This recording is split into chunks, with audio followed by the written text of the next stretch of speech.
రక్షణిస్తూ తాను ప్రాణాలు కోల్పోయాడు. అలాంటి మురళిని తేడమైతే వెనక్కి తాలేము, కానీ మురళి చేసిన త్యాగానికైతే మాత్రం ఆంధ్ర రాష్ట్రంలో ఉన్న ప్రతి ఒక్కరం కూడా మురళికి ఇప్పటికీ కూడా రుణపడే ఉంటాం. రాష్ట్ర ప్రభుత్వం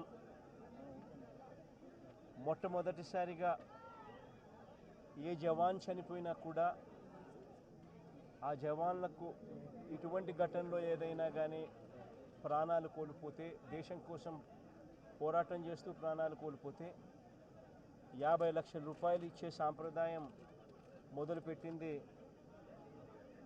వైఎస్ఆర్సీపీ ప్రభుత్వ హయాంలో మొదలుపెట్టినందుకు చాలా సంతోషపడతా ఉన్నాం. ఆ సాంప్రదాయాన్ని కొనసాగిస్తూ ఇప్పటి ప్రభుత్వం కూడా 50 లక్షల రూపాయలు మురళి కుటుంబానికి ఇవ్వడానికి ముందుకొచ్చినందుకు ఈ ప్రభుత్వానికి కూడా కృతజ్ఞతలే. పార్టీ తరపు నుంచి అన్ని రకాలుగా మురళికి అండగా తోడుగా ఉంటాం. పార్టీ తరపు నుంచి ఒక 25 లక్షల రూపాయలు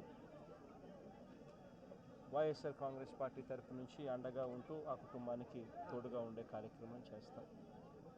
మనిషిని తేలేకపోయినా కూడా తాను చేసిన త్యాగానికి అందరం కూడా అండగా తోడుగా ఉండే కార్యక్రమం అయితే ఖచ్చితంగా జరుగుతుంది. ఇలా కుటుంబానికి మంచి జరగాలని,